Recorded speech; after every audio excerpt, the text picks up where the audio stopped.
परमात्मा बताते हैं, सत्संग के अंदर परमेश्वर का दिया हुआ ज्ञान ही बताया जाता है, क्योंकि सत्य का अर्थ होता है सत्य, सच्चा।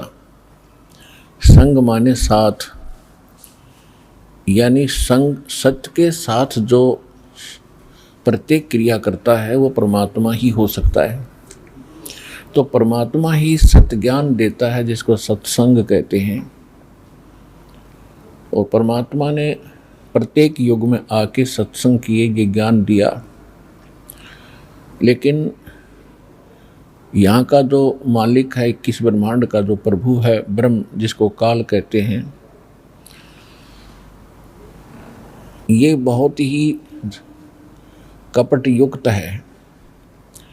ये प्रत्येक काम धोखे से करता और कराता है।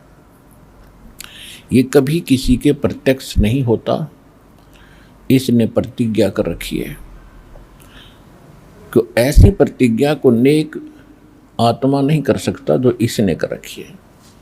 श्रीमद् भगवत गीता अध्याय नंबर 7 के श्लोक 24 और 25 में श्री कृष्ण में प्रवेश करके यही 21 ब्रह्मांड का स्वामी काल भगवान कह रहा है कि अर्जुन, मैं अव्यक्त हूँ, यानी गुप्त रहता हूँ, और मुझ अव्यक्त को ये व्यक्ति आपनम मनन्ते, मुझे ये सामने खड़े सेना वाले मुझे ये सोच रहे होंगे मैं कृष्ण हूँ, व्यक्ति रूप में जो प्रकट हूँ। नहीं, मेरी ये एक घटिया अनुत्तम अटल प्रतिज्ञा है कि मैं कभी किसी के समक्ष नहीं आता, अपनी योग माया से छुपा रहता हूँ। तो ये प्रत्येक काम ऐसे ही कपट युक्त करता है। महाभारत का युद्ध करवा दिया, 18 करोड़ सैनिकों का नाश करवा दिया, श्री कृष्ण के सिर पर भांडा फोड़ दिया कि श्री कृष्ण ने युद्ध करवा दिया ज्ञान देकर। श्री कृष्ण जी तो युद्ध के कति विपरीत थे, पहले भी मना कर रहे थे कि युद्ध ना करो, बुरा हाल होगा तुम्हारा। जब नहीं माने तो इन्होंने यहाँ तक निर्णय ले लिया था कि मैं युद्ध नहीं करूँगा, हथियार भी नहीं उठाऊँगा, एक पक्ष में मैं होऊंगा, एक पक्ष में मेरी सेना होगी।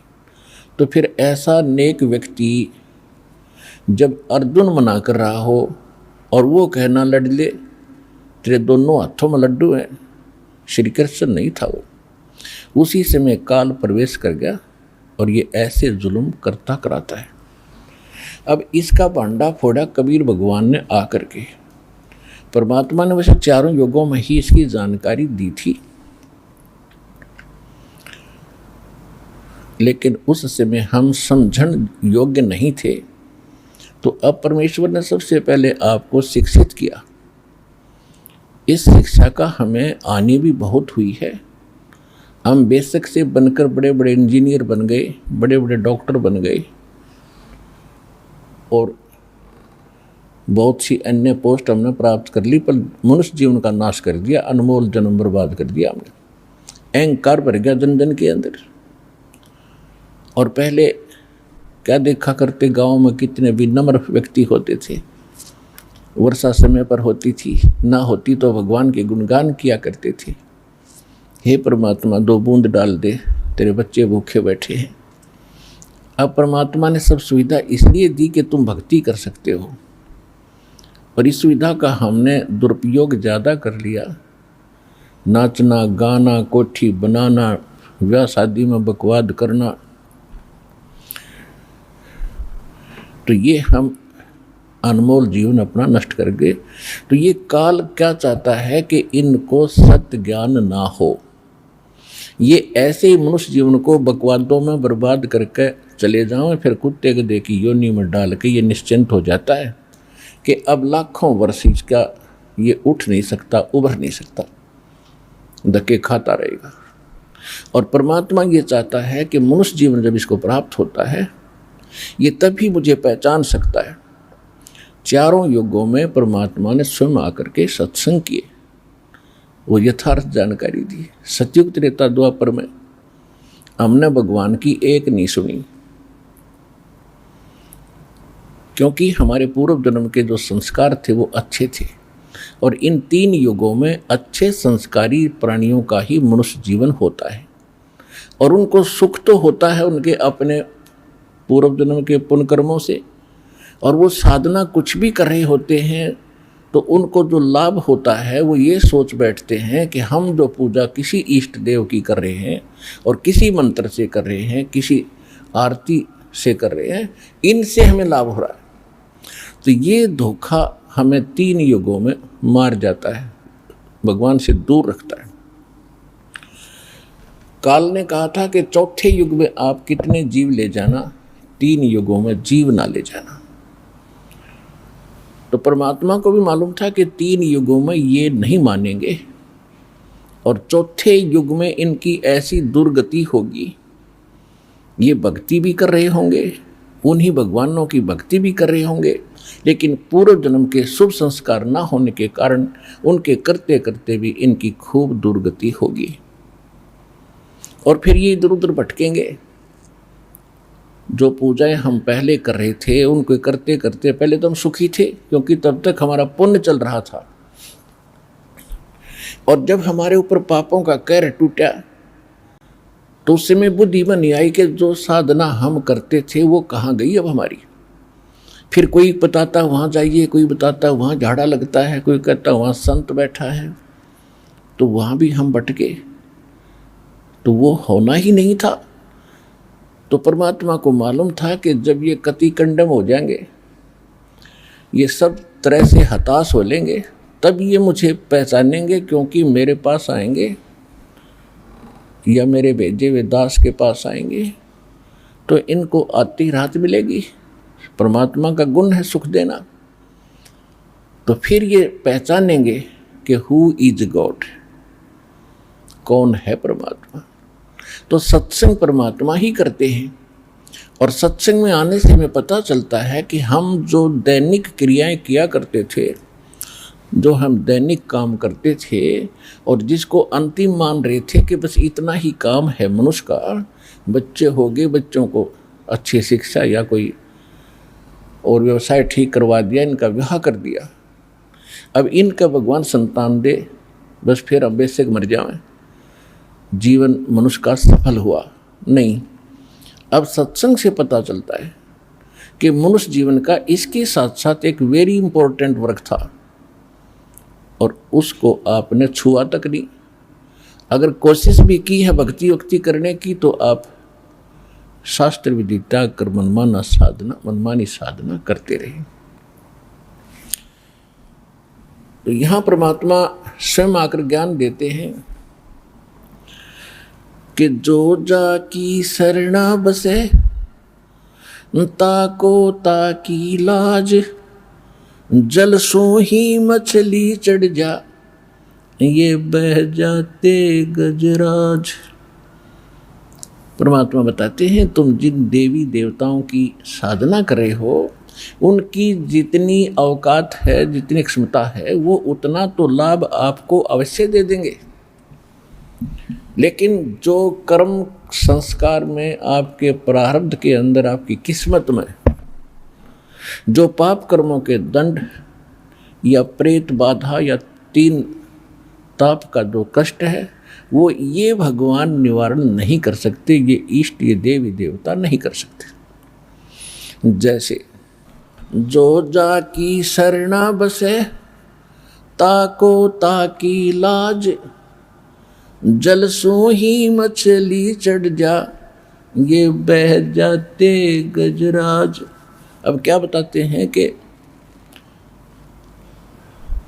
जैसे बहुत ऊपर से जल गिर रहा होता है, किसी डाउनफॉल में बहुत स्पीड से, और यदि उस ऊपर से गिर रहे जल के सामने हाथियों का राजा भी आ जाओ, यानी मजबूत हाथी, उसको भी वो बहा ले जाता है वो जल का प्रवाह, लेकिन मछली जो होती है वो उसकी उल्टी दिशा में और बिल्कुल ऊपर पहुंच जाती है, ऐसे पड़ रहे पानी के ऐसे ऊपर चली जाती है।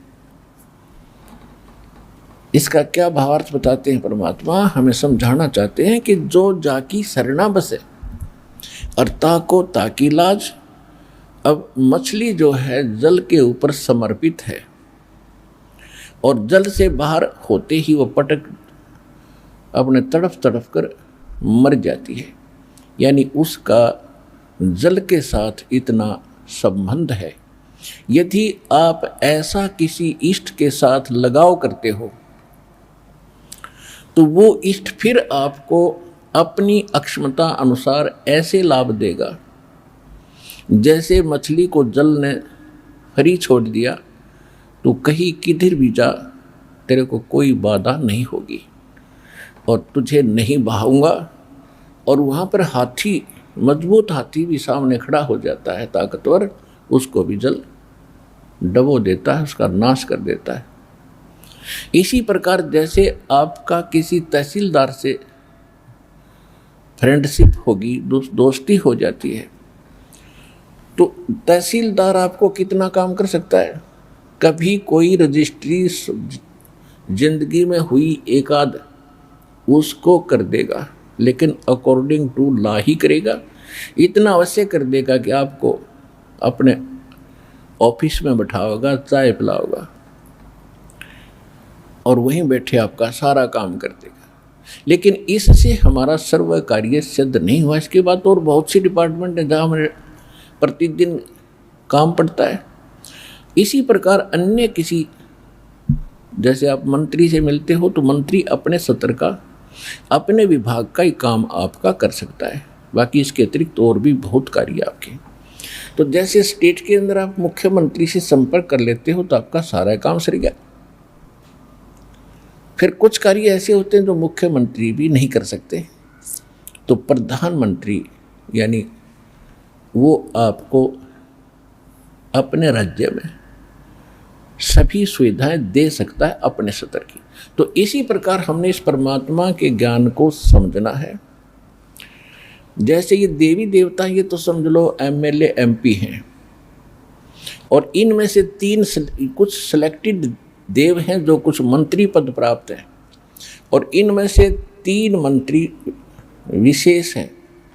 रजगुण विभाग के ब्रह्मा जी, सतगुण विभाग के विष्णु जी, तमगुण विभाग के शिव जी, ये 3 देवता यहाँ के प्रधान हैं।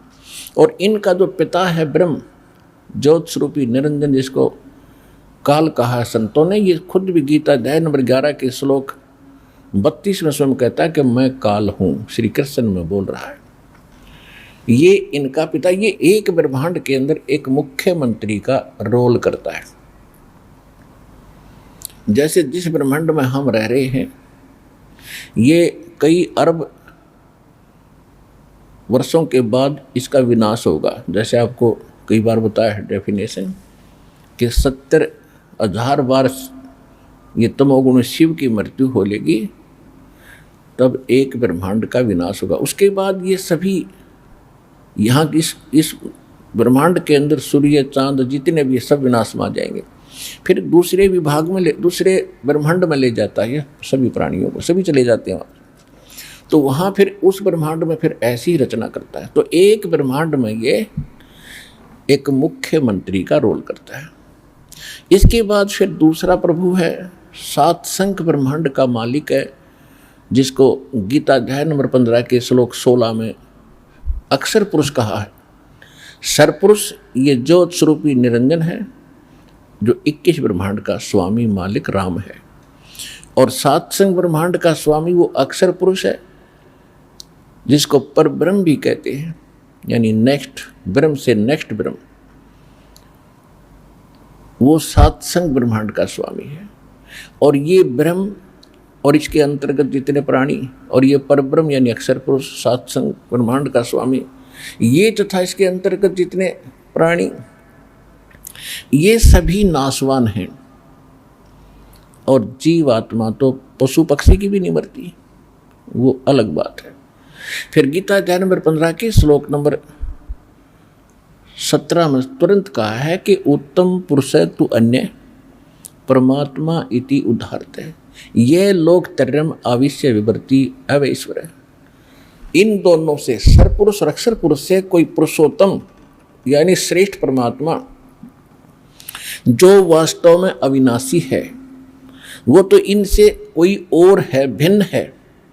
उसके विषय में गीता अध्याय नंबर 8 के श्लोक नंबर 1 में अर्जुन ने प्रश्न किया कि हे प्रभु, जो आपने 7वें अध्याय के 29वें श्लोक में जिस तत्ब्रह्म की जानकारी दी है, उसको जानने के बाद साधक केवल जरा और मरण से, जरा माने बुढ़ापे का दुख, मरण माने मृत्यु के संकट से सदा के लिए छूटने के लिए प्रयत्न ही करता है, यहाँ की किसी वस्तु को नहीं चाहता, तो वो किम तत्ब्रह्म। 8वें अध्याय के गीता जी के 30वें श्लोक में उसने कहा कि वो परम अक्षर ब्रह्म है।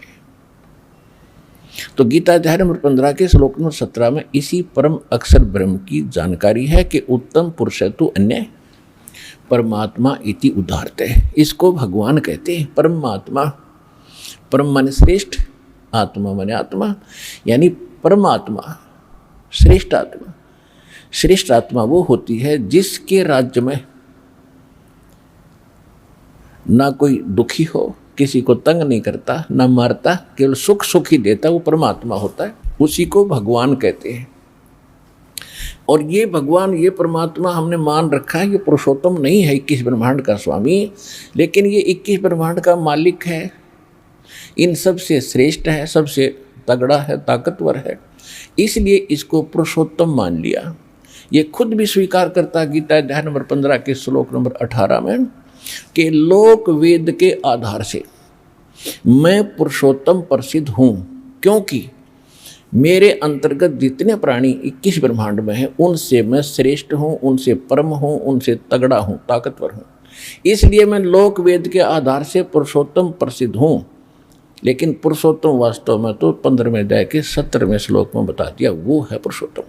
लोकवेद क्या होता है? दंत कथा, सुनी सुनाई कहानियाँ जो एक क्षेत्र में प्रचलित हो जाती है, उनको लोकवेद बोलते हैं। जैसे हम लोकवेद के आधार से श्री ब्रह्मा, श्री विष्णु, श्री शिव जी को अजरो उम्र कहा करते थे। इनके कोई माता पिता नहीं, ये कभी जन्म नहीं लेते, इनकी कभी मृत्यु नहीं होती। ये था एक लोकवेद दंत कथा जो सत्य से हटकर होती है। अब इनके जीवन लीला में हमने देखा कि खुद स्वीकार करते हैं कि हमारी जन्म मृत्यु होती है, हम अविनाशी नहीं हैं। अविनाशी तो कोई और परमात्मा है। तो कहने का जो तात्पर्य है, हम वही आते हैं उसी प्रसंग पर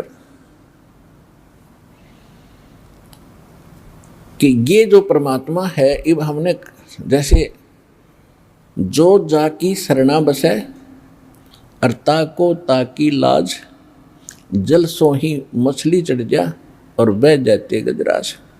तो अब हमने सेलेक्ट करना है कि किस परमात्मा की भक्ति करने से हमें सर्व लाभ और पूर्ण मोक्ष प्राप्ति हो सकती है। श्रीमद् भगवत गीता अध्याय नंबर 2 के श्लोक नंबर 12 में गीता ज्ञानदाता ये ब्रह्म है, सरपुरुष है, 21 ब्रह्मांड का स्वामी है। श्री ब्रह्मा, श्री विष्णु, श्री शिव जी का ये पिता है। ये खुद कहता है कि अर्जुन तेरे और मेरे बहुत जन्म हो चुके हैं। ये श्री कृष्ण जी में प्रवेश करके बोल रहा है। और हम तुम आगे भी जन्मेंगे, पहले भी जन्मे थे। गीता अध्याय नंबर 4 के श्लोक नंबर 5 में ये कहता है कि अर्जुन तेरे और मेरे बहुत जन्म हो चुके हैं, तू नहीं जानता, मैं जानता हूँ। इससे भी सिद्ध हुआ कि गीता ज्ञानदाता नासवान है, जन्म मृत्यु होती है। और गीता अध्याय नंबर 10 के श्लोक नंबर 2 में ये गीता ज्ञानदाता ब्रह्म खुद कहता है कि मेरी उत्पत्ति को न तो देवता जानते न मैं ऋषि जानते, क्योंकि ये मेरे से उत्पन्न हुए।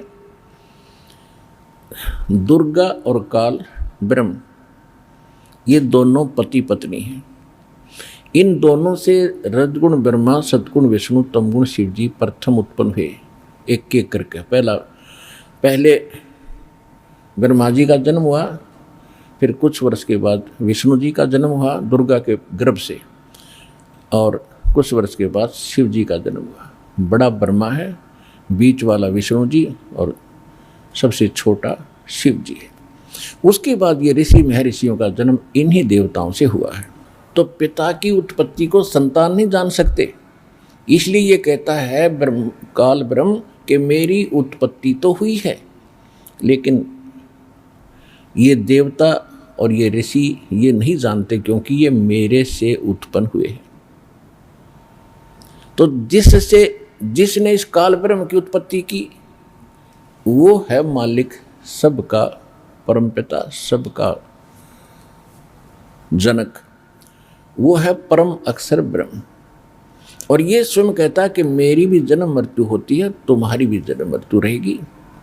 अब गीता अध्याय नंबर 18 के श्लोक नंबर 62 में कहा कि अर्जुन तू सर्व भाव से उस परमेश्वर की शरण में जा, उसकी कृपा से ही तुम परम शांति को और सनातन परम धाम को प्राप्त होगा,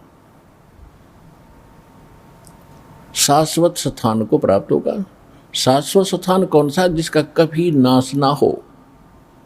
गीता अध्याय नंबर 15 के श्लोक नंबर 4 में कहा कि तत्वदर्शी संत की प्राप्ति के उपरांत उससे प्राप्त तत्व ज्ञान रूपी शस्त्र से इस अज्ञान को काटकर, यानी अच्छी तरह इस अध्यात्म ज्ञान को समझकर उसके पश्चात परमेश्वर के उस परम पद की खोज करनी चाहिए, जहां जाने के बाद साधक फिर लौटकर कभी संसार में नहीं आते, और जिस परमेश्वर ने सब ब्रह्मांडों की रचना की है, और केवल उसी की भक्ति करो, अन्य की नहीं। गीता ज्ञानदाता समझ कर देता। तो वो परमात्मा कौन है? तो सत्संग इसी का नाम है जो सब सदग्रंथों का निर्णय कर दे। और परमात्मा ने 600 वर्ष पहले इस कलयुग में और प्रत्येक युग में आकर ये सत्संग कर रखा था। सौभाग्य हमारा कि धर्मदास साहब जी ने ये लिख लिया, आज हमारा युग काम आया। उसके बाद अपनी प्यारी आत्मा आज ने गरीबदास साहब जी को परमात्मा ने युग खजाना पुण्य दिया, जिसमें अभी तक कोई डिस्टर्बेंस नहीं हो पाई। और 600 वर्ष पुराना कबीर पंथ में काल के दूत घुसकर कबीर पंथ को मैं काफ़ी कबीर सागर में फेर बदल करने की कुचेष्टा इन्होंने की, जैसे इनकी बुद्धि ने काम किया, लेकिन फिर भी उसमें सत्य बहुत छुपी रहेगी। उसकी पूर्ति के लिए संवत 1774 में आदरणीय गरीबदास साहब जी का जन्म हुआ। और सन 1700 यानी उसके बाद 10 वर्ष की आयु के में परमात्मा स्वयं आए सतलोक से, उस बालक गरीबदास जी को मिले, सतलोक सचखंड लेकर के सारे ब्रह्मांडों की सतीति से परिचित कराया और अपना लोक दिखा जहाँ भगवान रहता है स्वयं कबीर परमात्मा। वहाँ कितने सुखी प्राणी हैं, कैसे वहाँ का रहन सहन सुंदर है और कैसे अमर शरीर है। वहाँ जाने के बाद फिर मृत्यु जन्म नहीं होता, ना वृद्ध अवस्था है। फिर गरीबदास जी को वापस छोड़ा, जिस समय गरीबदास साहब जी को मृत जानकर चिता पर रख दिया था। उसके बाद गरीबदास साहब जी को विश्वास हुआ कि मैं सचमुच सतलोक होकर आया हूँ, नहीं तो वो सौपन मान लेते यदि चारपाई पर पड़े पड़े ज्यों का त्यों वापस शरीर हो जाता। उसके बाद परमात्मा ने उनके अंदर वो ज्ञान फीड कर दिया जो सत्य से परिपूर्ण है। तो यहाँ सिद्ध है कि गीता ज्ञान दाता से अन्य है कोई परमात्मा, उसकी शरण में जाने से पूर्ण मोक्ष होगा, जन्म मृत्यु कभी नहीं होगी। और जब जन्म मृत्यु समाप्त होगी तभी हम सुखी होंगे, परम शांति तभी होगी, ना हो ही नहीं सकती। चाहे राष्ट्रपति बन जाए इस पृथ्वी का, चैन नहीं प्राणी को, कोई शारीरिक कष्ट या कोई मानसिक कोई पारिवारिक कष्ट, और अंत में फिर बुरा हाल होगा जो भक्ति नहीं करते, चाहे पूरी पृथ्वी का प्रधान हो, राजा हो। जो भक्ति करते हैं, सत्य नहीं करते, शास्त्र अनुकूल नहीं करते, तो अगले जन्म में वो व्यक्ति पूरी पृथ्वी का शासक भी गधा बनता है। बताओ फिर क्या जीवन है ये मनुष्य का, क्या उपलब्धि खाक हुई? ये हमने तो ये सोच रखा बस प्रधानमंत्री बन गए तो हमने सब कुछ पा लिया। ये तो भूल बड़ी लगी आपके। जो पाना था इस मनुष्य जीवन से वो तो स्टार्ट भी नहीं किया आपने, वो तो सत्संग से जानकारी होती है। तो यहाँ गीता ज्ञान दाता कहता है कि वो परमात्मा और है, उसकी शरण में जाने से आपको वो स्थान प्राप्त होगा जहाँ जाने के बाद फिर कभी लौटकर संसार में प्राणी नहीं आते, उनका पूर्ण मोक्ष और परम शांति प्राप्त होती। उसके लिए गीता अध्याय नंबर 4 के श्लोक नंबर 32 और 34 में एक निर्णय दिया है। 32 में ये कहा है कि अध्यात्म मार्ग का कंप्लीट स्पिरिचुअल नॉलेज, पूर्ण अध्यात्म ज्ञान, यज्ञों यानी अनुष्ठान, धार्मिक अनुष्ठानों की जानकारी परमात्मा स्वयं आकर के सच्चिदानंद घन ब्रह्म ब्रह्मणे मुखे, उसमें एक शब्द है चौथे अध्याय के 32वें श्लोक में मूल पाठ में, ब्रह्मणे मुखे। इन्होंने वह अर्थ गलत कर दिया, वेद की वाणी लिख दिया, नहीं। गीता अध्याय नंबर 17 के श्लोक नंबर 23 में इन्होंने ब्रह्मणे का अर्थ सही किया है कि ओम तत्सत इति निर्देश ब्रह्मणे त्रिविद समर्थ है। वह इन्होंने सही अर्थ किया है कि सच्चिदानंद घन ब्रह्म यानी परम अक्षर ब्रह्म, जो गीता अध्याय नंबर 18 के श्लोक 62 में, गीता अध्याय नंबर जो 8 के श्लोक नंबर 3 में जिसके विषय में कहा वो परम अक्षर ब्रह्म, गीता अध्याय नंबर 15 के श्लोक नंबर 17 में जिसके विषय में कहा है, वो परम अक्षर ब्रह्म की प्राप्ति के लिए वो है परम अक्षर ब्रह्म। और जिस वो सच्चिदानंद घन ब्रह्म अपने मुख कमल से आकर के उस सच्चिदानंद घन ब्रह्म को पाने के लिए गीता अध्याय नंबर 17 के श्लोक 23 में कहा है कि सच्चिदानंद घन ब्रह्म के पाने का 3 मंत्र का जाप है। ओम ये तो सरपुरुष का, तत् ये सांकेतिक शब्द है, ये अक्षर पुरुष का गीता अध्याय नंबर 15 के श्लोक नंबर 16 में जो दो पुरुष बताए, सरपुरुष और अक्षर पुरुष। सरपुरुष ये ब्रह्म है, इसका ओम जाप है। अक्षर पुरुष का तत्व ये सांकेतिक है, जो दास आपको बताएगा। जो सतनाम प्राप्त है उनको पता है इन दोनों अक्षरों से मिलकर सतनाम बनता है। और तीसरा जो है वो परम अक्षर ब्रह्म का जाप है सत्य। वो सत्य जो है वो है सार शब्द, सारनाम। तो इस प्रकार सच्चिदानंद घन ब्रह्म यानी परम अक्षर ब्रह्म पूर्ण परमात्मा को पाने का 3 मंत्र का जाप है, नथिंग एल्स इति, बस यही। अब इसमें जो दास स्पष्ट करना चाहता है, चौथे अध्याय के 32वें श्लोक में फिर ये ब्रह्मणे शब्द है, उसमें ब्रह्मणे मुखे कहा है। ब्रह्मणे मुखे माने सच्चिदानंद घन ब्रह्म ने अपने मुख कमल से जो ज्ञान दिया है वह सच्चिदानंद घन ब्रह्म की वाणी है। उसमें विस्तार के साथ वो धार्मिक अनुष्ठानों की जानकारी दी गई है, उसको तत्व ज्ञान कहते हैं। चौथे अध्याय के 34वें श्लोक में कहा कि उस तत्व ज्ञान को तू तत्वदर्शी संतों के पास जाकर समझ, उनको दंडोत प्रणाम करने से, कपट छोड़कर नम्रतापूर्वक प्रसन्न करने से वो तत्वदर्शी संत तुझे उस परमात्म तत्व का यानी उस तत्व ज्ञान की जानकारी देंगे। तो गीता अध्याय नंबर 18 के श्लोक नंबर 62 में कहा है कि तू सर्वभाव से उस परमेश्वर की शरण में जा, उसकी कृपा से तो परम शांति को, सनातन परम धाम को प्राप्त होगा।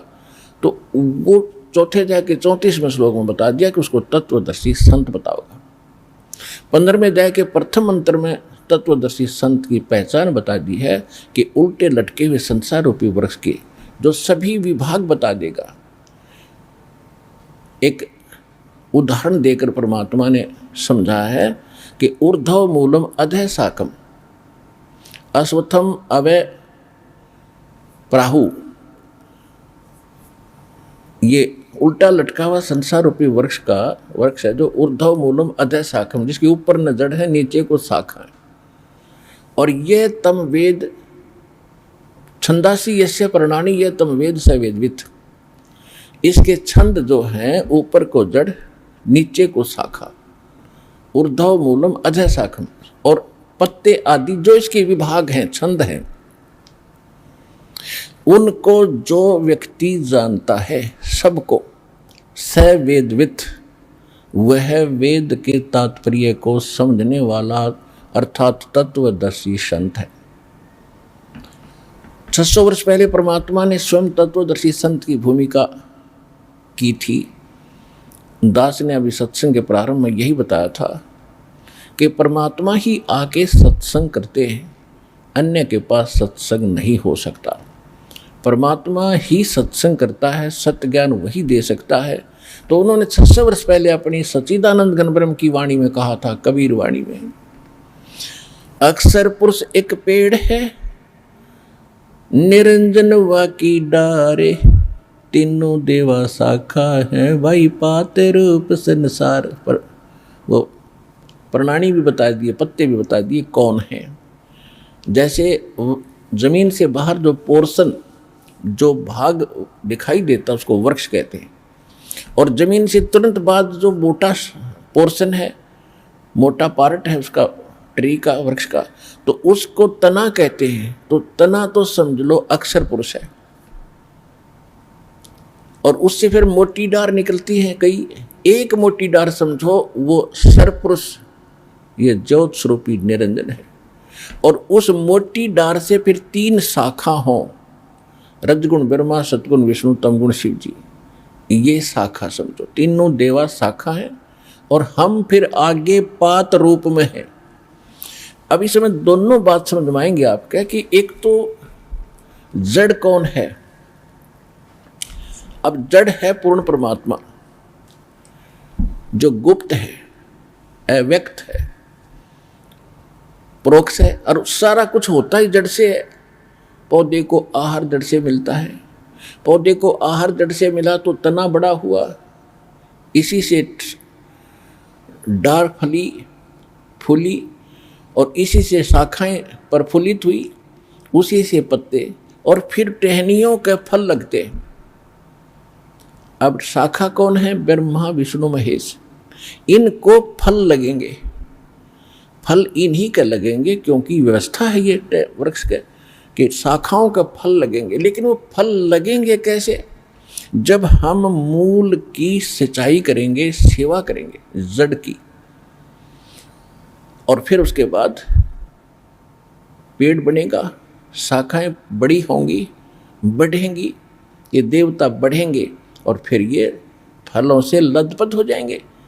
अब आपका शास्त्र अनुकूल जो साधना होगी उसमें आपका पूज्य तो रहेगा इष्ट परम अक्षर ब्रह्म कबीर साहब। उसको हम इष्ट रूप में पूजा करेंगे, उसकी पूजा करेंगे तो फिर हमारे शास्त्र अनुकूल शुभ संस्कार बनकर इन ब्रह्मा विष्णु महेश रूपी शाखाओं के पास जाएंगे, और ये न चाहते हुए इनको देने पड़ेंगे। अपने आप शाखाओं के वो फल लदपद हो जाते हैं, कितने तोड़ और खाओ। और हम क्या करते रहे? परमात्मा ने यही बताया कि तुम शास्त्र विधि त्याग का मनमाना आचरण शुरू कर दिया। आपको ये तो पता लग गया कि टहनियाँ फल देती हैं, कि ब्रह्मा विष्णु महेश आपको यहाँ लाभ दे रहे हैं, लेकिन ये दे कैसा रहे हैं, वो कैसे दे रहे हैं, कहाँ से दे रहे हैं, ये ज्ञान ना होने से आपने टहनियों की पूजा शुरू कर दी, जड़ छोड़ दी, मूल छोड़ दी, और जिस कारण से आपका भक्ति रूपी पौधा व्यर्थ हो गया। अब जैसे गीता अध्याय नंबर 3 के श्लोक नंबर 10 से लेकर 15 में कहा है कि आप यज्ञों के द्वारा, यज्ञ माने धार्मिक शास्त्र अनुकूल अनुष्ठानों से इन देवताओं को बढ़ाओ, और ये बढ़े हुए देवता तुम्हें फिर बिना मांगे फल देंगे। तीसरे अध्याय के 12 श्लोक में फिर कहा है कि जो इनको दिए बिना, यानी शास्त्र धर्म अनुष्ठान नहीं करते, धार्मिक अनुष्ठान भक्ति धर्म कर्म नहीं करते, जो वो तो चोर हैं परमात्मा की, वो पाप खाते हैं। और फिर कहा है कि तीसरे अध्याय के 14 और 15 श्लोक में एक निर्णय दिया है कि यहाँ जो भी कर्म करोगे वैसा ही फल मिलेगा, और ये कर्म आपको लगे यहाँ काल के लोक माने से 21 ब्रह्मांड, यहाँ 7 संग ब्रह्मांड वो अक्षर पुरुष के, इन सब में इंसान को किया कर्म ही मिलता है। केवल सतलोक सचखंड है जहाँ आपको बिना किए मिलेगा, और आप सभी वहीं रहते थे। अब आप सबको ये इच्छा है कि काम ना करूं, धन गणा हो जा, सारी सुविधा हो, बैठा रहूं, सब कुछ यही घंटी दबाते सबको मिले, तो ये आप छोड़ आए और वहीं जाने से मिलेंगे, यहाँ नहीं मिल सकते वो सुख। या कुछ दिन के लिए कोई सुविधा कर भी ली किसी ने, नौकर नाकर ला के, मृत्यु के बाद फिर पशु गधा बन जाएगा, फिर कहाँ गई वो सुविधाएं? तो ये आपको सचखंड सतलोक में मिलेंगी, उसके पाने की, वहाँ जाने की अप्रोपर विधि दास के पास परमात्मा ने उपलब्ध कराई है। इसका लाभ उठा के और चलो वहाँ पर, इतनी सी बात है। अब जो प्रसंग चल रहा है कि परमात्मा ने स्वयं आकर बताया था कि तीसरे अध्याय के 14-15 श्लोक में बताया है कि शास्त्र अनुकूल साधना शास्त्र विहित कर्मों के अनुसार बनती है। शास्त्र अनुकूल साधना जब करोगे, भक्ति करोगे, तो वो आपके शास्त्र अनुकूल शुभ कर्म बनेंगे भक्ति के। और कर्म लगाए ब्रह्म ने, और ब्रह्म की उत्पत्ति हुई परम अक्षर ब्रह्म से, पूर्ण परमात्मा से। और जो परम अक्षर ब्रह्म को इष्ट रूप में, मूल रूप में पूज्य मानकर सभी धार्मिक अनुष्ठान करता है, तो उसको वो कंप्लीट लाभ होता है, वो पूर्ण जानकार है। यानी हमने उस इष्ट को, उस पूर्ण परमात्मा को इष्ट रूप में मानकर अनुष्ठान करने चाहिए, तब हमारे शास्त्र अनुकूल साधना बनेगी। और शास्त्र अनुकूल उन कर्मों का फल देंगे ब्रह्मा विष्णु महेश ही, और विशेषकर विष्णु जी, क्योंकि इसको यहाँ का ये फल देने का ये इंचार्ज बना रखा है। और हम सुनते आते थे जैसे कर्म करेगा वैसे फल देगा भगवान, बिल्कुल सही है। तो कर्म ही आप गलत कर रहे थे, फल भगवान खाक देगा, फिर ये ब्रह्मा विष्णु महेश क्या देंगे। तो आप कहीं किसी फैक्ट्री में नौकरी करते हो, कंपनी में या गवर्नमेंट के, तो आपकी प्रॉपर अटेंडेंस लगती है, आपका वर्क डन देखा जाता है। 1 महीने में फिर आपकी सैलरी बनती है आपकी अटेंडेंस के अनुसार, और फिर उसकी तनख्वाह देता है क्लर्क। तो क्लर्क ना चवन्नी आपको ज़्यादा दे सकता ना कम दे सकता, और वो किया आपने जहाँ फील्ड में काम था, फिर मिलेगा दफ्तर में। इसी प्रकार समझ लेना कि शास्त्र अनुकूल साधना जब आप करोगे, वो शुभ शास्त्र अनुकूल शुभ संस्कार भक्ति के आपके बने, तो फिर वो फल ये ब्रह्मा विष्णु महेश रूपी क्लर्क ही देंगे आपको, और नहीं दे सकता। यहाँ का इंचार्ज है। पुण्यात्माओं, हम अपने बच्चों को और स्वयं भी शिक्षा के लिए कितना तवज्जो देते हैं, कितना महत्व देते हैं। और लगभग 16 वर्ष बच्चा पढ़ता है, 16वीं करेगा, 16 पढ़ा, उसके बाद M.Ed, B.Ed या कोई ट्रेनिंग करता है, तो 20 वर्ष हम अपने बच्चों को, बेटा बेटियों को फ्री छोड़ देते हैं कि बेटा आप पढ़ो और अपना जीवन सफल करो। तो कितना सिलेबस पढ़ते हैं, ट्यूशन भी लगाते हैं, ना जाने दिन रात लगे रहते हैं, तब जाके कोई सफलता मिलती है। और वो शिक्षा तो होगी, लेकिन उसमें भी सबको वो उपलब्धि नहीं होती। 10% ही को कोई नौकरी, कोई व्यवसाय प्राप्त होता है, अन्यथा 90% अपना वही दैनिक कार्य करते हैं, उनको लाभ भी ना हुआ। और इस अध्यात्म मार्ग की जो साधना और प्रयत्न है, मजदूरी, ये कभी विफल नहीं जाएगी। इससे आपके संस्कार भी शुभ होंगे, आपके जो कर्म में ना लिखा होगा शुभ, वो भी मालिक देगा इन शुभ कर्मों से, इस जन्म में भी स्टार्ट कर देगा। तो इसके लिए हमने नए सिरे से इतनी ही तवज्जो इस अध्यात्म मार्ग को समझने के लिए देनी पड़ेगी। इसके लिए परमात्मा ने इतनी सुविधा कर दी है कि कलम तोड़ दी, प्रोजेक्टर बनवाए, चैनल बनवाए, एक चिप बनवा दी, एक मेमोरी कार्ड छोटा सा, इसमें 10-10, 40-40 घंटे का सत्संग सुन सकते हो। जब भी संसारिक कार्य से, पढ़ाई से, जो भी आप जॉब भी कर रहे हो, कोई मजदूरी कर रहा है, तो अवश्य थोड़ा सा समय परमात्मा के ज्ञान को समझने में निकालो। हम अपने प्रत्येक कार्य के बाद बहुत से ऐसे गलत काम करते थे जिनकी कति आवश्यकता नहीं थी। ताश खेलना, कित बैठ कर 10-5 में गप्पे मारना, कित राजनीति की चर्चा करना, या बच्चे पढ़ाई छोड़कर के बाद जो समय मिलता है उसमें फिल्म देखते हैं, तो वो समय व्यर्थ जाता है। उस समय को परमात्मा के ज्ञान सुनन में और इस प्रमाणों को देखकर परमात्मा को जानने में अवश्य लगाए। तो इसके लिए परमात्मा ने ऐसी सुविधा दी है, आसानी से आप समझ सकते हो। क्योंकि गुरु क्या होते हैं, ये आध्यात्मिक टीचर होते हैं। और इस काल ने इसकी इतना प्रारूप बिगाड़ दिया भक्ति का, किसी ने 4 बात सीख ली, वो गुरु बन गया, अटपट खटपट करके लाखों को बर्बाद करके आप भी नरक में, साथ उन घसीट ले गया। तो अब हमने उन गुरुओं को भी पहचानना है जो भक्ति मार्ग ठीक नहीं रखते, तो वो सबसे बड़े अपने जीवन के दुश्मन और साथ में अन्य प्राणियों के भी वो शत्रु सिद्ध होंगे। वो बुरे नहीं है, उनको ज्ञान नहीं है, उनके साथ आपने बदव्यवहार नहीं करना चाहिए, लेकिन कोशिश करो समझाने की। और नहीं मानते हैं, सारा कुछ जानकर भी नहीं मानते, तो वो आदमी अच्छा नहीं है।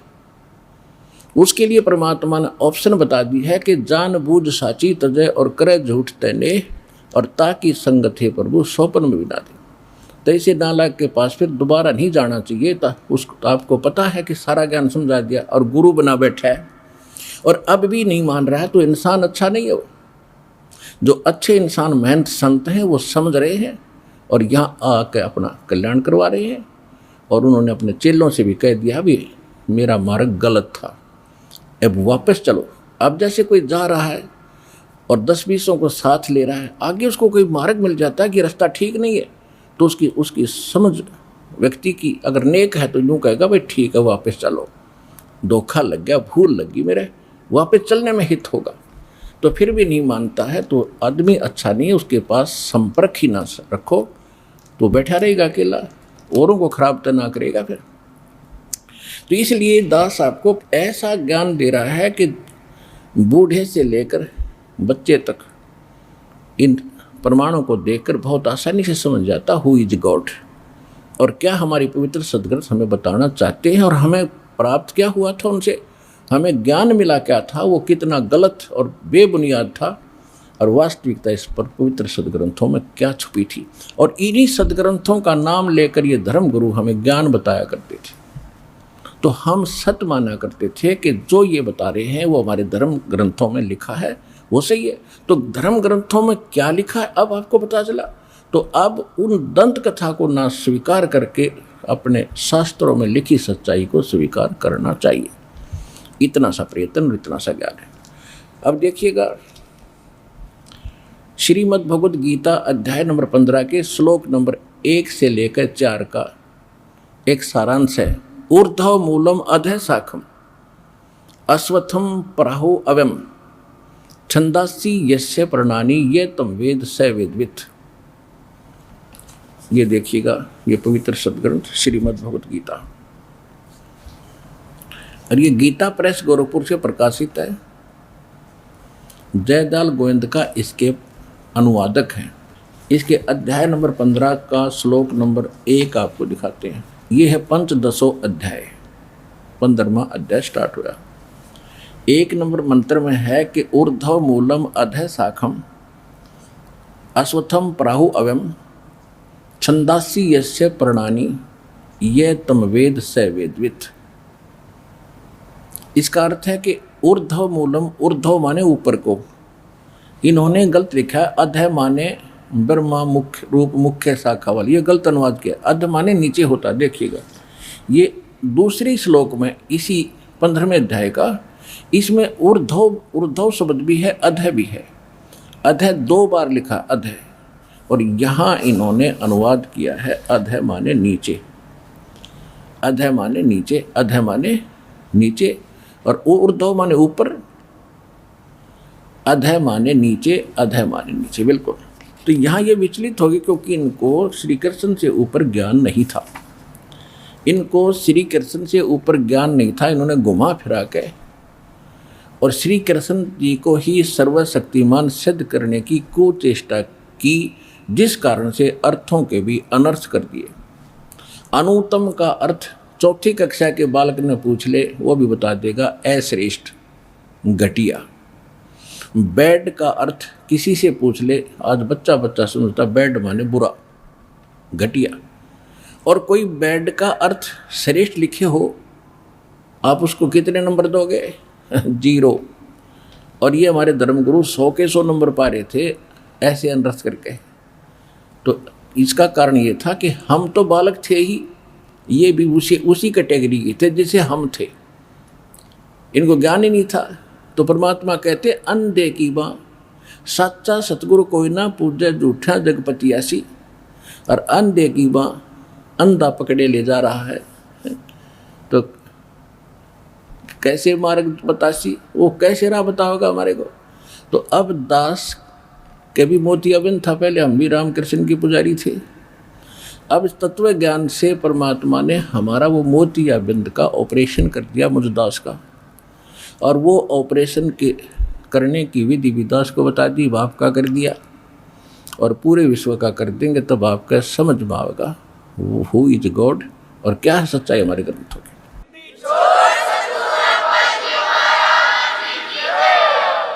तो इसमें ऊर्ध्व मूलम, ऊपर को शाखा, न ऊपर को जड़, मूलो मान जड़, ऊर्ध्व मूलम अधः शाखम।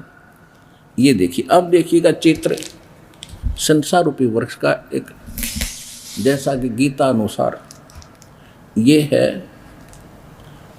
ये पूरा एक संसार रूपी वृक्ष है। ऊर्ध्व मूलम अधः शाखम, बस गीता ज्ञानदाता ने केवल संकेत दिया है, ऊपर को जड़ और नीचे को शाखा वाला। ये संसार रूपी पीपल का वृक्ष कहा जाता है। और जो संत इसके सभी छंद विभाग बता देगा, जड़ कौन परमात्मा है, तना कौन भगवान है, डार कौन है, शाखा कौन, पत्ते क्या है, स वेदविद, वह तत्वदर्शी संत है।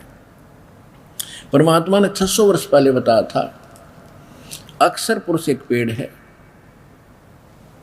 ये तना अक्षर पुरुष, और सरपुरुष वाकी डार, ज्योति निरंजन भी कहते हैं इसको, और तीनों देवा शाखा है भाई, पाते रूप संसार। हम तो यहाँ बैठे, तो यहाँ से मूल कौन है, ये मूल बताने के लिए दास को भेजा है। ये है कबीर परम अक्षर ब्रह्म, और ये है कबीर परमात्मा। कौन कबीर? हम सुल्तानी नानक तारे, दादू को उपदेश दिया, जात जुलाहा भेद न पाया, वो काशी महे कबीर हुआ। अनंत कोट ब्रह्मांड का एक रति नहीं भारे, सतगुरु पुरुष कबीर हैं ये कुल के सिरजनहारे। फिर और किस किस महापुरुष ने जिनको भगवान मिले उन्होंने क्या बताया? जिन मोह को निज नाम दिया, सोए सतगुरु हमारे, दादू दूसरा कोई नहीं ये कबीर सिरजनहारे। आदरणीय नानक साहिब जी ने क्या कहा है? तेरा एक नाम तारे संसार में, ए हो आस ए हो आधार। फाई सूरत मलुकी वेश, ए ठगवाड़ा ठगी देश, खरा सियाणा बहुता भारी धान का रूप रहा करता है। श्री गुरु ग्रंथ साहिब के अंदर 24 नंबर पृष्ठ पे ये महला पहला की वाणी लिखी है। महला पहला की जितनी वाणी है वो आदरणीय नानक साहिब जी की है। उसके बाद जितने भी महला के नंबर हैं वो उनके गद्दी वाले अन्य गुरुओं के हैं। जो नानक साहिब जी की जो वाणी है वह बिल्कुल सत्य और श्रेष्ठ है, क्योंकि ये इनको भगवान मिले थे बेई नदी पर और सचखंड लेकर गए थे, फिर उनको वापस छोड़ा था कबीर भगवान ने। इन्होंने फिर क्या कहा है? 721 पृष्ठ पर अंकित है श्री गुरु ग्रंथ साहिब के। उसमें कहा कि एक अर्ज गुप्तम, यानी उस कबीर परमात्मा को अर्जी लगा रहे हैं नानक साहिब जी। एक अर्ज गुप्तम पेश तोदर कून करतार, कून करतार यानी वचन से सृष्टि रचने वाले, शब्द से सृष्टि करतार माने सबका रचनहार। हक्का कबीर, हे सत कबीर, करीम तू, करीम माने दयालु, बेऐब परवरदिगार, निर्विकार परमात्मा। 721 पृष्ठ पे कहा है, 731 पृष्ठ पे कहा है कि अंधुला नीच जात परदेसी मेरा, खिन आवे तिल जावे, और जाकी संगत नानक रेंदा, और क्यों कर मोड़ा पावे। कि एक सेकंड में देखता हूँ ये ऊपर दिखता है, दूसरे क्षण देखता हूँ पृथ्वी पर एज इट इज दुल्हा बड़ा बैठा है।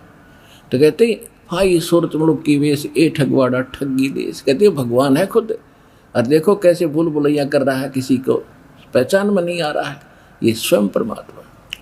तो वो है वो परम अक्षर ब्रह्म, और उसी ने अपने मुख कमल से चौथे अध्याय के 32वें श्लोक में जिसका विषय में कहा है कि वो सच्चिदानंद घन ब्रह्म अपने मुख कमल से आकर यथार्थ ज्ञान देता है, धार्मिक अनुष्ठानों की जानकारी देता है। तो वो उसने क्या आकर बताया है? अक्षर पुरुष एक पेड़ है, सरपुरुष ज्योत निरंजन वाकी डारे, तीनों देवा शाखा है भाई, पाते रूप संसार। तो उस वाणी को फिर दास ने समझा परमात्मा की कृपा से, गुरुदेव की रजा से, और अब आपको समझा रहा है दास। और आप बुद्धिमान इसलिए बनाए भगवान ने, इंस्ट्रूमेंट इसलिए बनाए कि घर बैठे देखो, यहाँ यकीन ना हो तो घर जाकर किताबें खरीदो, आपके पास रखी हैं, घर पे भी होंगी, उनको मिलाओ और फिर आओ अपना कल्याण कराओ। 2 अक्षर की बात है।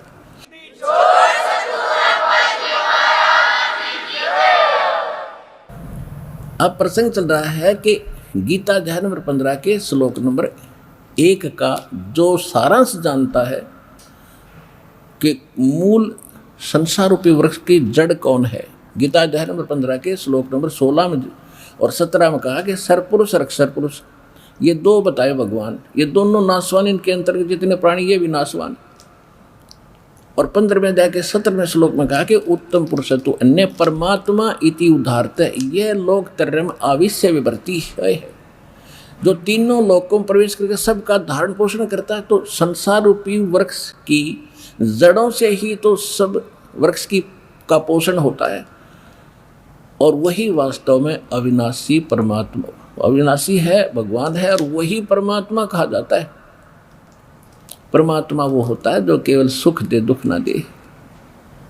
और जिस लोक में हम रह रहे हैं, हम इसको परमात्मा मान रहे थे, इस लोक में कोई सुख नाम की चीज है तो वो सतलोक, वहाँ है मालिक का स्थान। और ये तो एक्स्ट्रा है, व्यर्थ के लोक हैं, ये तो सारे नष्ट हो जाए तो भी कोई दिक्कत नहीं। अगर हम सारे वहाँ चले जाएं, जितने प्राणी आए हैं वहीं से तो आए हैं, चींटी से लेकर हाथी तक, और हम सभी यहाँ से चले गए अपने लोक में सही स्थान पर चले गए जहाँ जन्म मृत्यु है ही नहीं, कोई दुख नहीं, और आपका नए सिरे से परिवार बनेगा जैसे यहाँ बन गया। यहाँ तो आप कुछ समय के लिए एक दूसरे के साथ हो, वहाँ सदा के लिए रहोगे, वहाँ कोई विकार नहीं, कोई दोष नहीं, और प्यार से रहा करोगे, और कोई वहाँ मार काट नहीं, किसी प्रकार का अभाव नहीं। और परमात्मा की वहाँ ऐसे मनोरंजन के साधन है, यहाँ तो एक भी वर्णन नहीं किया जा सकता। और हमारी आदत खराब है, यहाँ मनोरंजन करने के लिए हमने फिल्म बना ली, कोई गाना बना लिया, उसको सुनने लगे, और कोई ऐसी चोट लग जाए हृदय में, कोई घर में कोई हानि हो जाए, वो गाना कुछ सपने में भी कड़वा लगे, तो वहाँ हम सब कुछ सारे ठाठ होंगे। तो वहाँ चलने के लिए प्रेरित किया जाता है, वहाँ जाकर सब सुख होंगे, लेकिन वहाँ जाने से पहले शरीर को तो छोड़ना ही पड़ेगा। और इसकी आशा रखोगे अगर यहीं रहें और भी जी जावें, ये कोई बात है? जब मालिक इच्छा करे तभी ले चलो, जब आपको पूर्ण ज्ञान हो जाएगा आप तैयार बैठ जाओगे, कद जाओ परमात्मा के चलने सतलोक में। तो ऐसा इस ज्ञान से और इस भक्ति के प्रभाव से आपके अंदर होगा। केवल ज्ञान भी नहीं टिकता, जब तक आपके अंदर भक्ति प्रवेश नहीं रहेगी, भक्ति की शक्ति नहीं बनेगी, तब तक भी आप मोक्ष नहीं प्राप्त करोगे। और उसके लिए मर्यादा में रहना अनिवार्य है।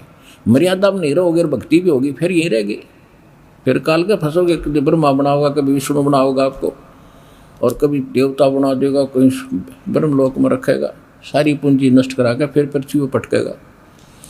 तो इस धोखे से भी आपने बचना होगा, तभी वहाँ चलेगा। तो जो प्रसंग चल रहा है हम उसी पर आते हैं। अब ये आपने चित्र देखा, ऊर्ध्व मूलम, ये ऊपर को जड़ और नीचे को शाखा वाला एक संसार रूपी ये वृक्ष है।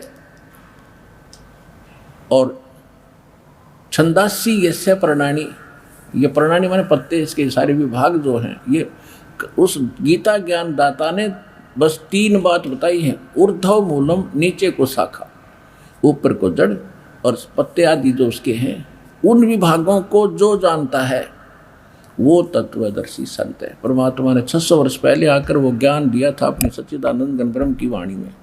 अक्षर पुरुष एक पेड़ है जो इसे बाहर दिखाई देता है, और सरपुरुष वाकी डार, ये इतना। अक्षर पुरुष एक पेड़ है, सरपुरुष यानी ज्योत निरंजन वाकी डार, तीनों देवा शाखा है, ये पात रूप संसार।